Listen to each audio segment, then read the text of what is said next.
Okay, good morning to each and every one of you. And, this is a subject that is near and dear to my heart.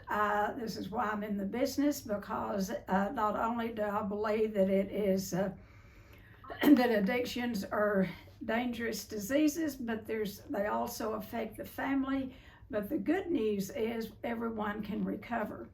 I just had a dear friend call me, and actually I was thinking about him because I knew it was close to his 15th anniversary. And he called me just a few minutes ago to thank me and the Shade staff and all for his sobriety. And he didn't have to thank us at all. His sobriety is between him and the God of his understanding. But he just made my day. I mean, it took 15 years and he went on and on about how his life has changed. And that's what sobriety brings. It brings a change. And a lot of times that's what people are fearful of. But I really want to talk more today about how the family is affected. There's approximately 20 million addicts, alcoholics in the United States. And this doesn't even include process addictions, eating disorders. This is alcoholics and addicts. Approximately 20 million. And only about 10% of those ever receive help. So research has shown that approximately every addict can personally affect at least 4 people, up to about 27 or 28. When you think about, the immediate family and then your extended family, grandparents, parents, and then you think about, probation officers, ministers, the list goes on and on, how alcoholism has affected different people in an addict's life. But I want to focus today really on family members. Because if they have an average of 4 people, that's your Wi-Fi, close family members, 4 of them, if there's 20 million alcoholics, addicts in the United States, it doesn't take a rocket scientist to figure this out. 4 times 20 million is 80 million people. 80 million people that have been affected by alcoholism and drug addiction. So if only 10% of addicts and alcoholics are seeking help, that means to me that family members are not receiving help. Now, some family members go for help first, and I did. I'm the one that, I spent 14 years at Al-Anon before my husband ever went to his first AA meeting. And I grew up in Al-Anon. It saved my life. And, beginning and end, I'll tell you this. If you have an addict of any sort in your family system or good friends or anyone that you are close to, if you want to recover, if you want to find help, go to an Al-Anon meeting. But don't just go to 1 or 2 and then think, oh, well, that's not for me. Go to Al-Anon. It can literally save your life and save your sanity. So, I remember, my mother, and y'all have all heard the story. My mother was a prescription drug addict and alcoholic and sick all the time and wore out couches. And I was my mother's caregiver. And, children of alcoholics do 1 or 2 things. They either stick around, either physically taking care of the addict, alcoholic, or they're close by. They usually don't move out of town. Or the other way, they, get out of Dodge as quick as they can. So I was the stayer. I was the one that took care of mother, and she was like my child, my baby. I loved and adored my mother. I could never get angry at my mother. All I wanted to do was help her. And then my sister, what we always called it, she escaped by the time she was 16. She ran off and got married and never lived at home again. So adult children of alcoholics, and I'm not going to go over those signs and symptoms. I might just do a whole Zoom on adult children of alcoholics. because that carries its own list of symptoms, being an adult child of an alcoholic. And, until we can recognize those symptoms, we keep doing the behavior, and the behavior is much like that of the addict. So, to say that children in any addictive system is affected, we could go into eating disorders, process addictions, but I'm going to mainly focus on alcoholism and drug addiction in the family. And, and I've mentioned this, that there was never much written about Lois, Bill W.'s wife. They would make reference to her in writing books about Bill, and there's many books written about Bill W. and his life and his contribution, and and he did. He gave us Alcoholics Anonymous, and along with Dr. Bob, but very little was written about Lois. It was more about, that she supported him and all that. But now they've come out with a book about When Love Is Not Enough. It's Lois's story. And I don't know, I've been a member of the fellowship for years, and I always thought that I had Lois on a pedestal. I just thought she wasn't affected like me. I just thought she had that she was some kind of an angel, because they never talked about her behavior. Well, I'll tell you, she got honest in that book, and it was very clear that she was very much affected by Bill's alcoholism, and how she almost gave up her life for it. And they went, and I didn't know this. They lost everything they had to the disease of alcoholism, and then AA was founded, and then Bill W. gave his entire life to form in Alcoholics Anonymous. He quit working. He'd work a little sporadically, but for 51 months, think about this, 51 months, they had no place to live. It was during the Depression. Where they were living was in her father's house, and they lost that. So basically, they were on the streets. I didn't know that till I read Lois's book. And so 51 months they lived, they would sleep in little bitty rooms where they were holding AA meetings, or they would, sleep in their car. 51 months they were homeless. My dear friend that gifted me that book told me that they were homeless for 51 months. I didn't say you're wrong. I didn't, but I thought to myself, that's not right. I don't think that, because I'd never heard it. Because I'd never heard Lois's side of the story. She had no home. She was a decorator, and she was a homemaker. But for 51 months, she had no home to decorate. And the effect that not only the disease did for Lois, but the effect of the recovery. And she made a hand. In West Texas we say, when somebody does a good job, they've made a hand. Lois made a hand, and she was very much a part of Alcoholics Anonymous. I'm only mentioning this to say about how very much she was affected by the disease of alcoholism. And she gave up her life for Bill because she loved Bill. And it's okay to love an alcoholic, absolutely, an addict, an eating disorder person. We just don't need to love them to death, And so here at Shades, and in your really good treatment centers, and I will tell you, you will not find this in every treatment center, but really good treatment centers, they're going to do a good family program. Because what we always say, if we can get the family educated and get the family on board toward their own recovery, guess what? We have the addict. Because when the family starts surrounding the alcoholic addict with helpful and unconditional love instead of caretaking and being mad and angry at them and all of the stuff that we, as family members that we do, when the family begins to learn how to love an addict in a healthy way, they take hands off.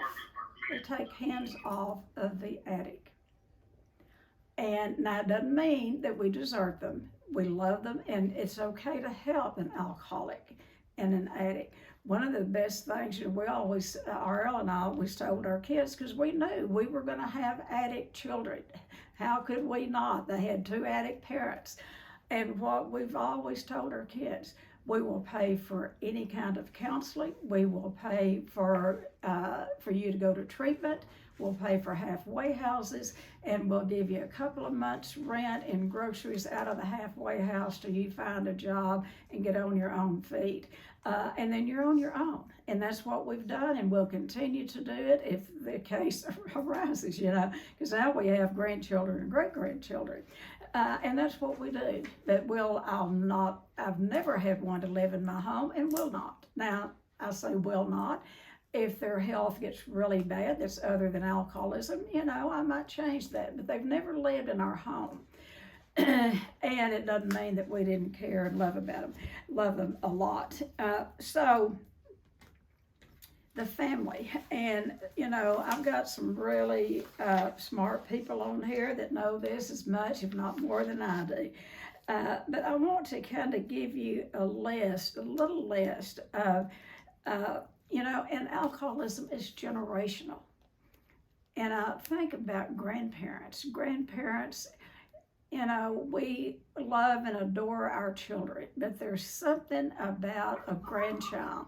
When you can look at a grandchild and you see your child inside that grandchild, I don't know. And then another thing, you don't have the responsibility of taking care of the grandchild, unless you're... Tennie's mute. Do what? Hold on.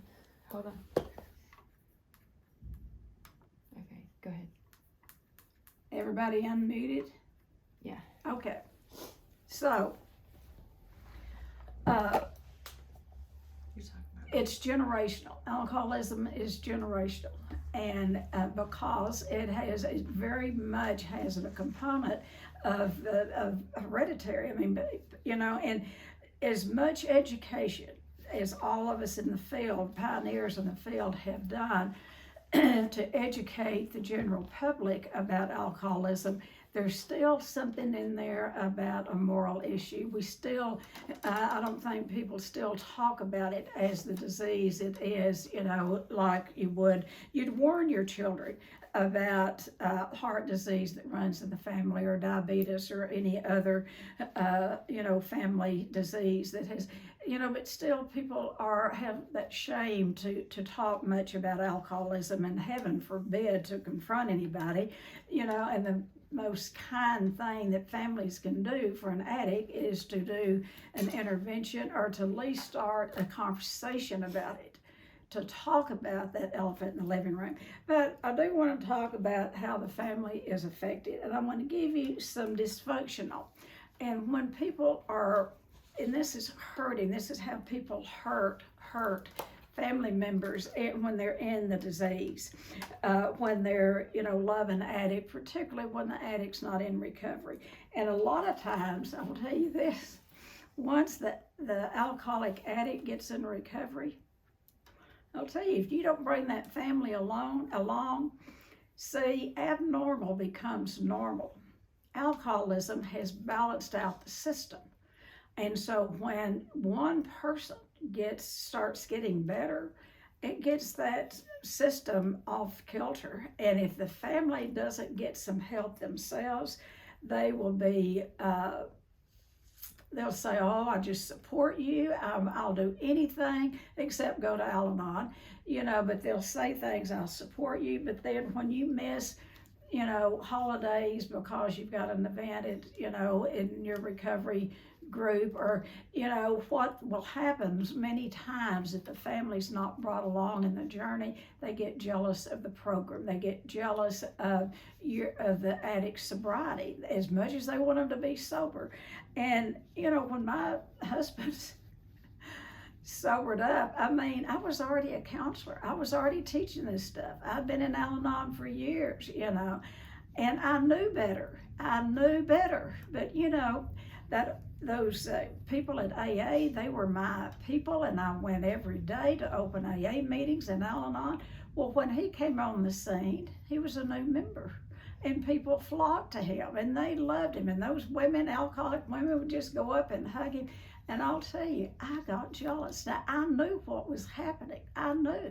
So if I knew, as educated as I was, and I, worked in the field, how much more does it affect other people that don't have that knowledge? And he went to lots of meetings, which he wanted to, and I prayed for years and years. Be careful what you pray for, because you just might get it, and I'd get a little jealous, And so in a lot of ways that was good for me to be reminded of how affected the family is.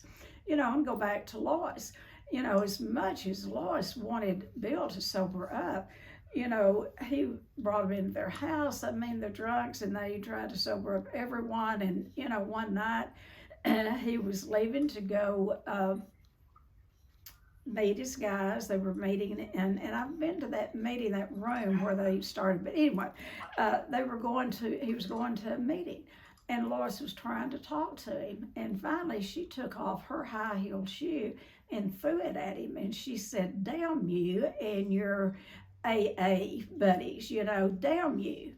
And he knew then, Bill knew then, that his wife had got as sick, if not sicker, than he was. Bill is the one that really had the idea for Lois to start a program for the women. At that time there was only men in AA, and so the women would go, would go to the meetings. They had them in homes at that time, and the women would all meet in the kitchen, and they would talk and have coffee and bake cookies. And those alcoholics, when they took a break, then they would, eat and the cookies and drink the coffee. And they called, and I think it's so shaming, but they thought it was funny. But those AA guys would call the women, their wives, cookie baking bitches, cookie baking bitches. And they would laugh about that, and the women would feel so much shame. The women in the early days carried the shame of the alcoholism. Because I'll tell you about an alcoholic, or any addiction. Once you get the message and you start getting clean and sober, regardless of the addiction, you're going to get to feeling better. And you're going to get to feeling better, and you'll feel better, and you'll feel better. And if the family isn't brought along in the journey, they're going to get to feeling worse and worse and worse. So let me tell you some of the symptoms, the things that the family suffer from. And that is a closed system, secrets, and a lot of times the non-alcoholic is the one that keeps the secret of the alcoholism. And then we have family members will have frozen feelings. They are so scared to feel because, we say that addicts have, great big feelings or no feelings. So do family members. Those would just get frozen because the pain is so great.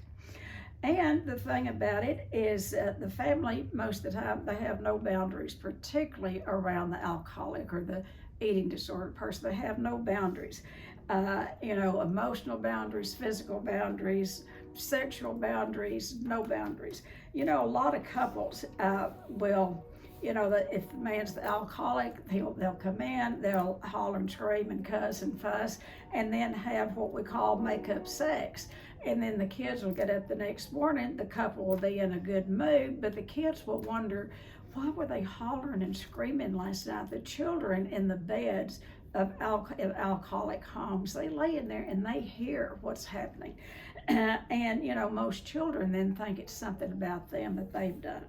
So another thing is indirect communication. Family members, we don't know how to communicate, particularly with the alcoholic. And then family members do the blame game. Until they're educated about the disease of addiction, whether it's eating disorders, alcoholism, or drug addiction, any problem that comes up, the family wants to blame the addict. Well, if he wasn't drinking, well, if he wasn't doing this or she wasn't doing that, we'd have a happy life. They blame until they learn that it is a disease. And it's, first thing we learn in Al-Anon is that we didn't cause the disease, can't cure it, and can't control it. But I'll tell you, I've added a fourth C to that.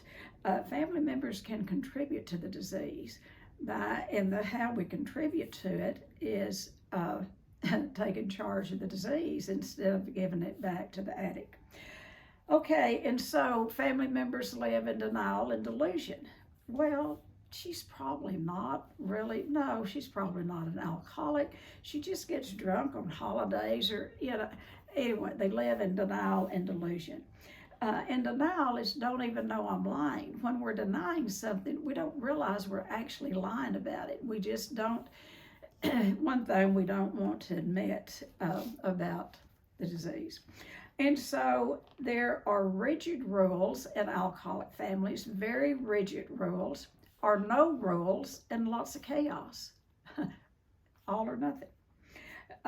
And you have to earn approval. Approval earned equals love. That's how you get love in sick, alcoholic, eating disorder families, is by gaining and earning approval. And true love is unconditional. I just love you.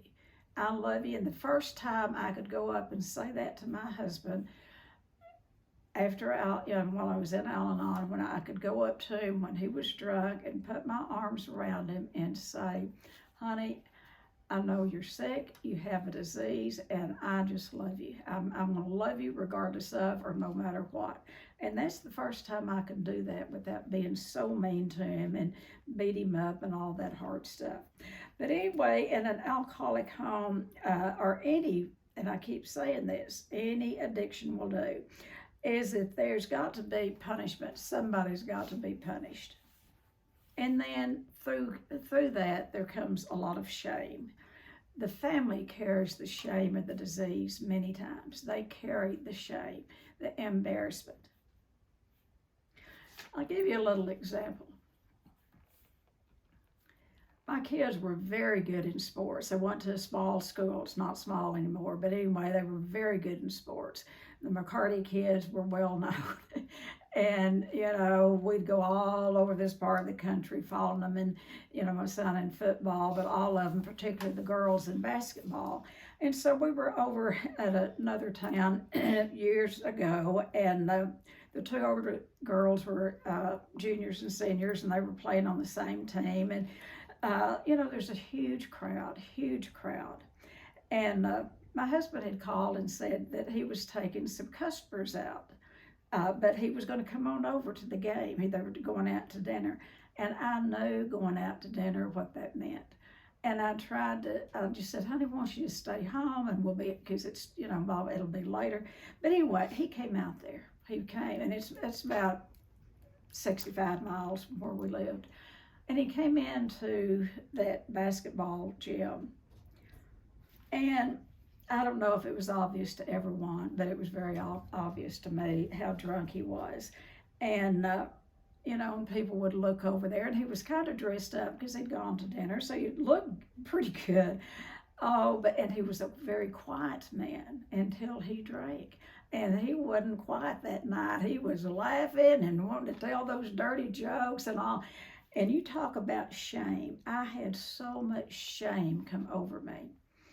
And it took, going to Al-Anon and learning about the shame to realize it wasn't my shame. But anyway, okay, so the family carries a lot of the shame about the addiction. And then judgment. Oh, we have lots of judgment. We are good judgers, good or bad. Family members are tuned into judgment. And, and also we can, lay down the penalty, whatever. And then, of course, the big C, family members are controlling. And, it gets to where there's no fun. There's no free fun. It becomes survival only, survival. And I remember that in the home where I grew up, it was so dysfunctional. I was being sexually abused by my dad. My mother was so sick in her alcoholism, and there wasn't anything fun about that household. All we could do was barely survive, and that's what it is, survival only. And then that's when roles are assigned. It's almost like kids, if there's 4 kids in the family, and y'all that have been here, you know what we're talking about. If there's 4 kids in the family, it's like those kids get together and one of them says, okay, I'll be the hero. And what that means is I'm going to help, the non-alcoholic. I want to try to get the alcoholic sober along with mom. The hero child is the one that gets you on the first on the first page of the paper or the society paper, because they excel in everything. And then here comes this little scapegoat. Now, the scapegoat will also get you on first name basis with the principal because they're acting out. They take the focus off alcohol, off of the alcoholic. It's a really important role because if you're, the family, the mom and dad will come together for a child when they want for their own addiction. And so when the scapegoat is acting out, and maybe they have to show up at, juvenile court and, dad will go and that mom will make sure he's sober. They will go and look before that judge. And so they'll come together. That scapegoat takes the pressure off the alcoholic also. And a lot of times the scapegoat, a lot of times will drink with the alcoholic. And then they think it's funny to hide it from, the mother or the non-alcoholic. So the scapegoat plays a big role. And usually the scapegoat a lot of times is the one that gets the family for help. Because let's say that kid was in juvenile court for, dealing drugs and stealing, this and that and something else. And if it's a good judge, they'll give them a choice of, going to jail or going to treatment. And that family will jump on that treatment rather than jail. And then afterwards, they wish they hadn't. But anyway, so usually it's because I say that because when you get an adolescent or a young person into treatment and you can bring that family in, you get to see how that whole family system works. And they really have blamed it most on the scapegoat. And really in my experience, the one that gets the healthiest first and stays the healthiest if they stay in recovery is your scapegoat. So anyway, then the next one is that third role that is assigned, there has to be someone that is like a lost child. And this child is usually the third child, and they look around and they do not want to be like that hero child, and they could make good grades. There's some really highly educated or highly intelligent children and adult children of alcoholics. They usually are very highly intelligent. So this lost child could make as good a grades as that hero child, but they don't want any attention called to them. So they'll be your solid B, C students or A, B, but they get lost everywhere they go. They will go into their room. In today's time, they're on the phone, on the computer. They love animals. They love stuffed animals. They love toys. And also what you will find, and, in your scapegoat, you will find a lot of times will jump an addict. But with your lost child, what you find is your compulsive overeaters. And they will stay in their bedroom and take food in there and eat. And if you want to know what's going on in a family, ask the lost child, because they sit back and they observe everything.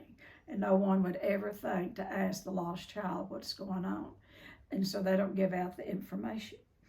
And then, there are couples having that make-up sex after the alcoholic gets drunk. And so, they have these a lot of times unplanned pregnancies, and this fourth one pops out. And this fourth one is what we call the mascot. This mascot looks around and they say, this family is sad and too sick. And what this family needs is some fun. And so your little mascot will be, and I say little, see, I'm saying I'm already, using that adjective. But anyway, the mascot, a lot of times will be your little wiry. A lot of times they will be feisty. They will be, cute, precious, and darling, and they bring levity to the family. They're your joker. They're the ones that will break the silence, and and they're just so darn cute. You just overlook everything. But their job is really to take the pressure and to take the focus off the alcoholism. And so let me show you what, in all of these roles, they become human doers, because each one has a job. And then the family begins to carry the shame of whether it's an eating disorder, sex addiction, whatever it is. These kids begin to pick up the shame and carry it. And so what happens when they get into recovery and they become functional, one thing, they become nurturing. Healthy families are nurturing. And it doesn't mean that they don't discipline. Discipline is the most loving thing that parents can do for a child. And, so, all right. What is in functional families, we're open. All feelings are allowed. There's no good or bad feelings. And each one, they're individuals. They're not, and they have their own feelings, allowed their own feelings. And they have direct communication. About the time Arl sobered up, we started going to family counseling, and we went every Wednesday for 1 year. Now, the only reason the kids liked that is because then they didn't have to go to Wednesday night church services, but they really hated for me to drag them up there every Wednesday night for a year. And, that's what the people recommended. And I thought you did what's recommended. Being in the business, we recommend a lot of stuff that people don't do. But anyway, I followed directions, and I drug my family up there for 1 solid year every Wednesday night.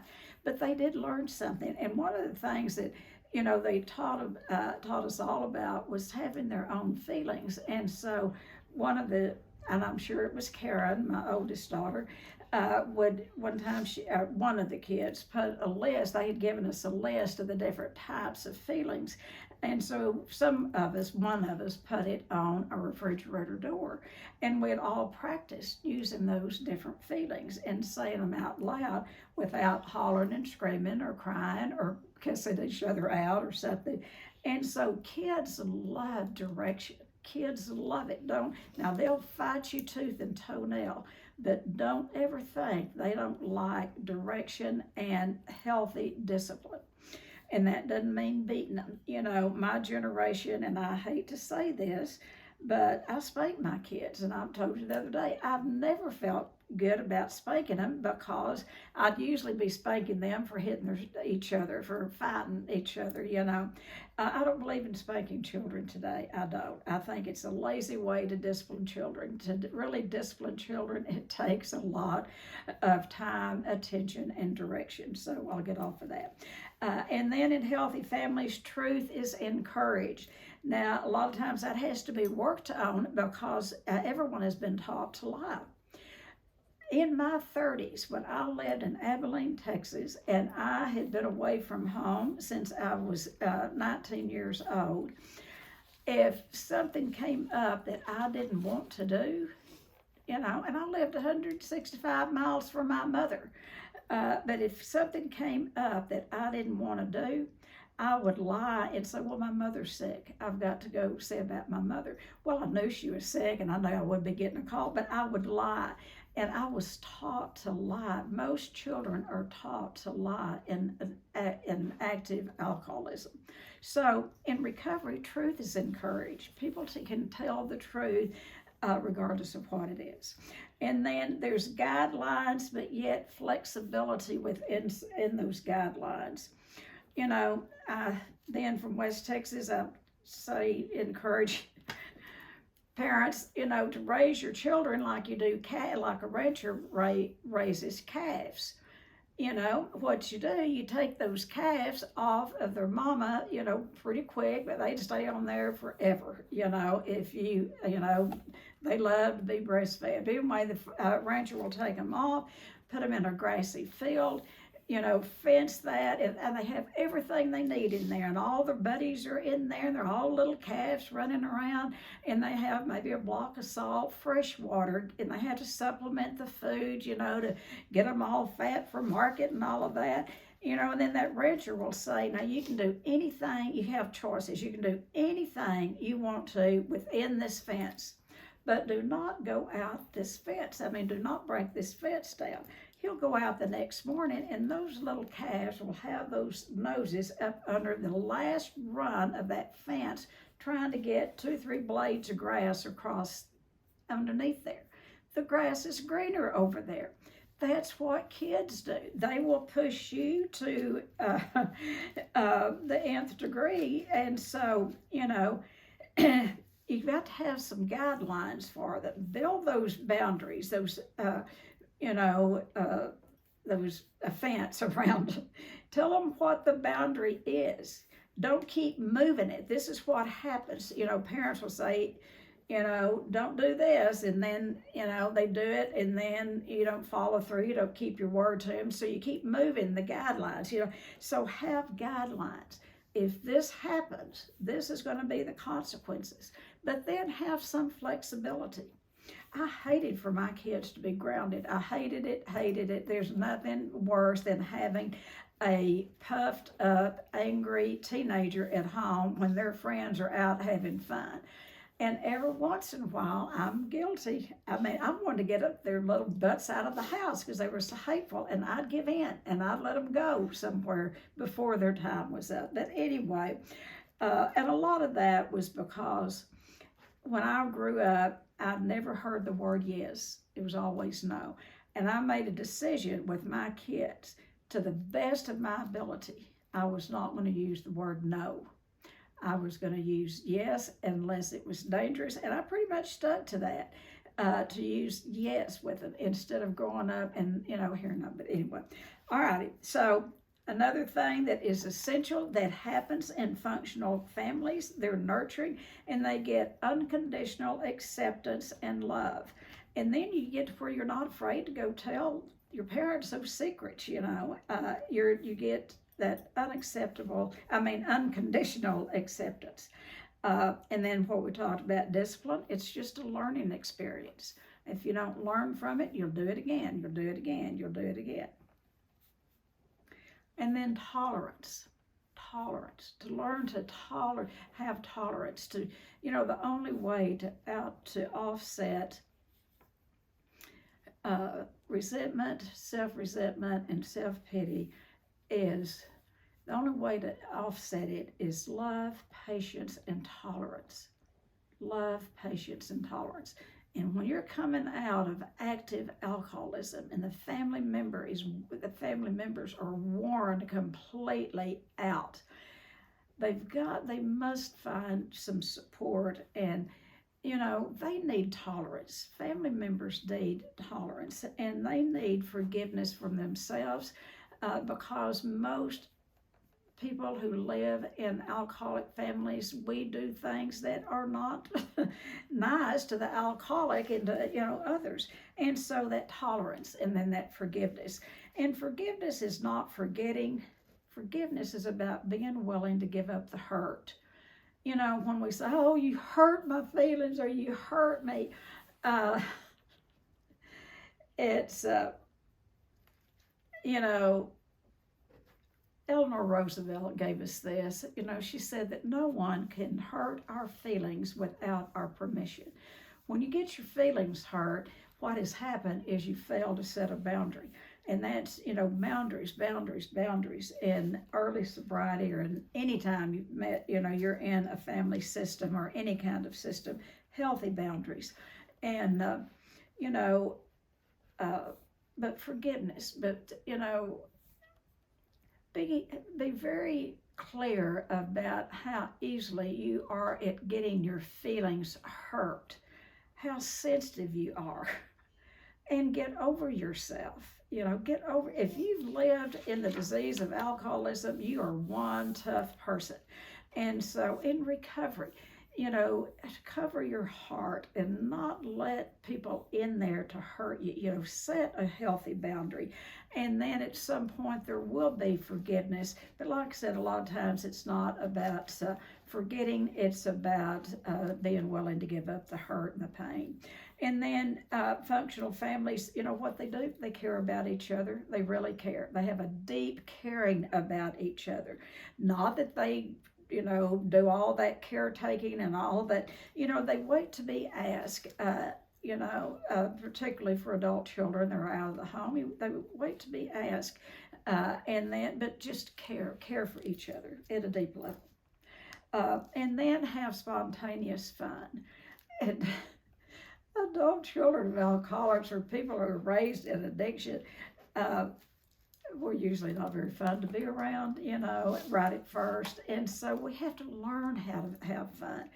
The hardest assignment that I had when I went through treatment for my eating disorder, the very hardest, was I had to find someone in the courtyard at every afternoon break for 1 solid week to play ping pong with me. Well, hell, I didn't know how to play ping pong, and I certainly didn't want to ask anybody else to play with me. That was hard, and I'm grateful for Hollis and the different therapists that worked with me, that they knew that. They knew that about me. Now, I could get in and be serious with them, but to play and laugh, I knew nothing about that. So, spontaneous fun is important.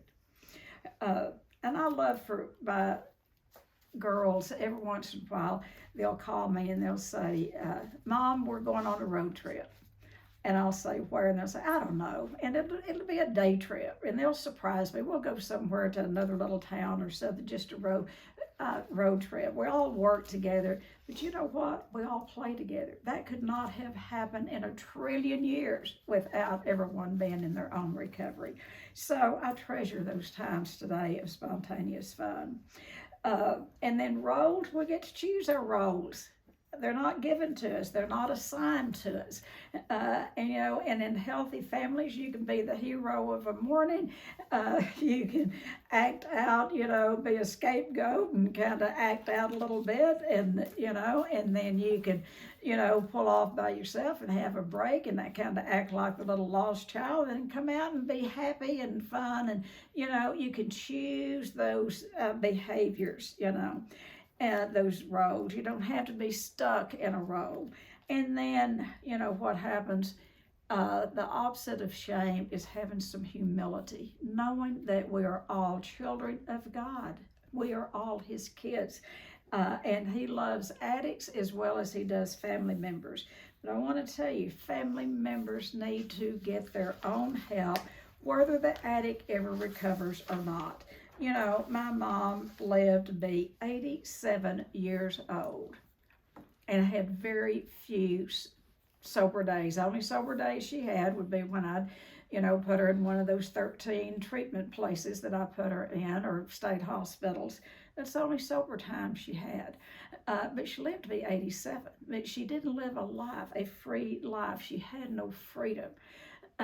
And so, this disease can go on for years and years and generations. And my girls were talking the other day about some of their memories about going to see Nanny, my mother, is, their most vivid memories is going to the hospital, because she was in the hospital all the time, and they would describe the fire escape. And of course, Kim found it, and she would get up there first and entice all of them to climb up as many floors as they could. That was their entertainment at a hospital, going to see their sick grandmother that had the disease of alcoholism that no one diagnosed. No one diagnosed. We didn't know back in those days to diagnose. We thought that she had a bad nervous problem, and that's why she took all those pills.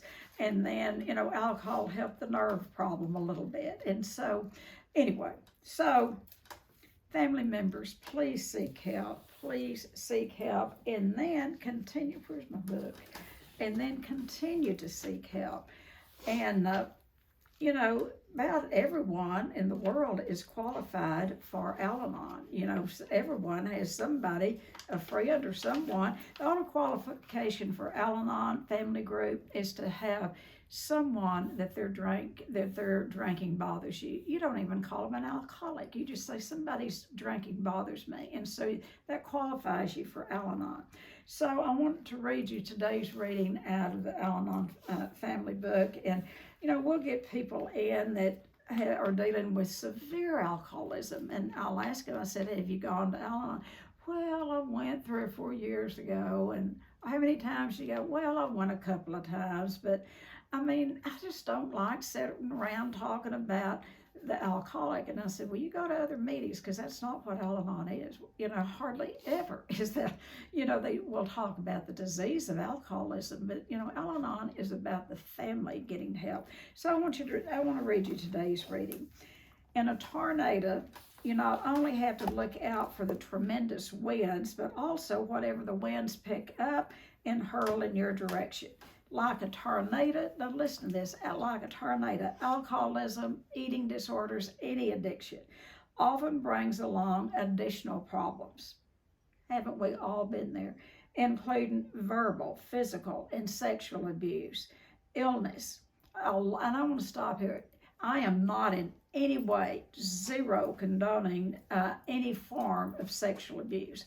But a lot of the sexual abuse takes place under the influence of alcohol. I've seen it over and over, but that is no excuse. Okay, so sexual abuse, illness, death.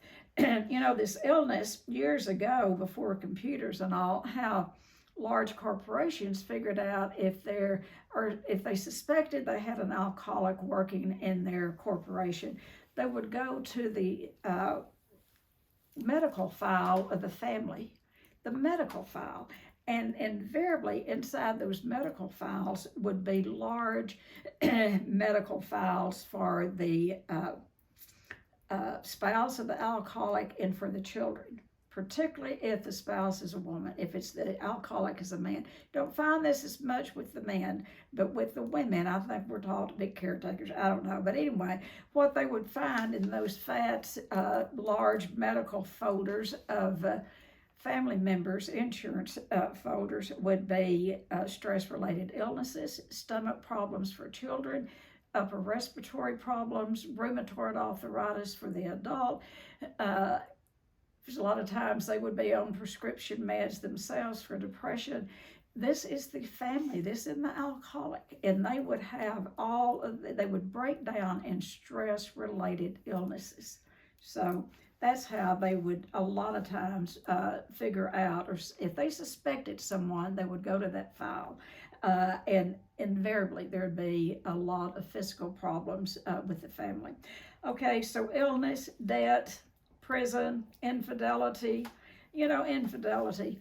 And Bill W. was a wonderful man, but there are a lot of alcoholics that also suffer from sex addiction.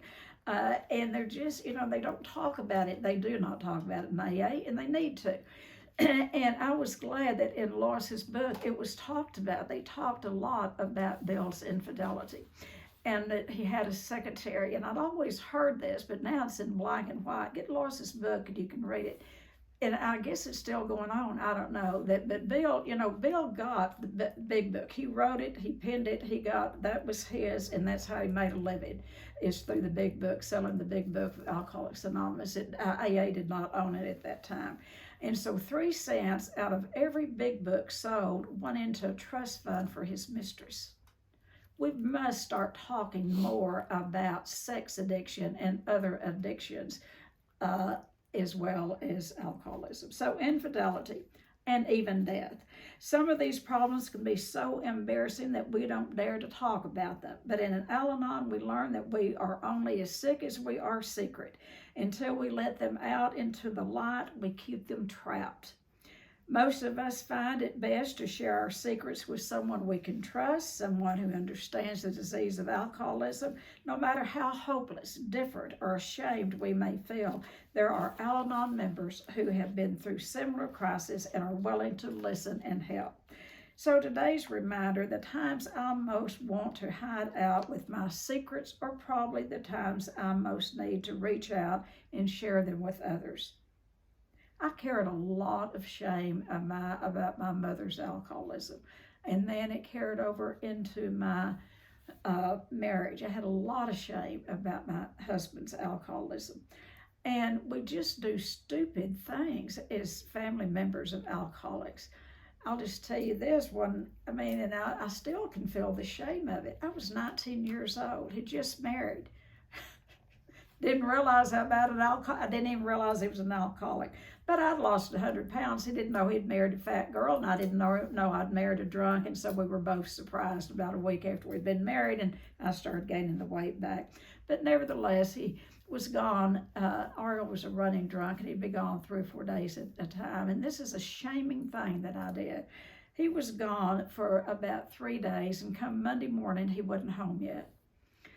And so I called his place of work and told the boss that he was sick. And he said, really? And just went on, and well, how, is he running fever? Just on and on. And then he said, well, that's interesting, Tennie, because I'm standing here and there was a plate glass window between the main Ariel's office and the counter.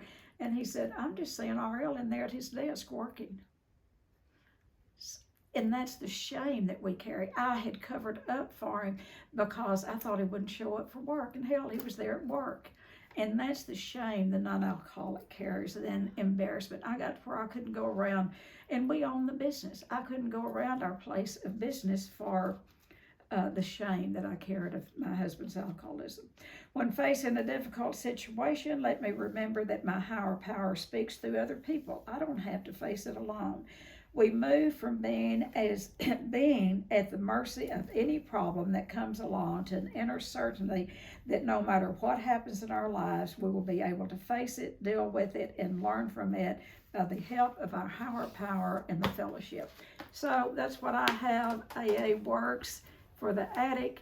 Overeaters works for the eating disorder person. Al-Anon works. We used to have O-Anon for family members of eating disorder people. And I don't know if that's, we used to have a very, a functioning one in Abilene. But anyway, family members need and deserve their own help. So who would like to start? I've took it nearly the whole time. Talk to me. Those of you that are addicts, your family's in recovery. Have you seen a difference?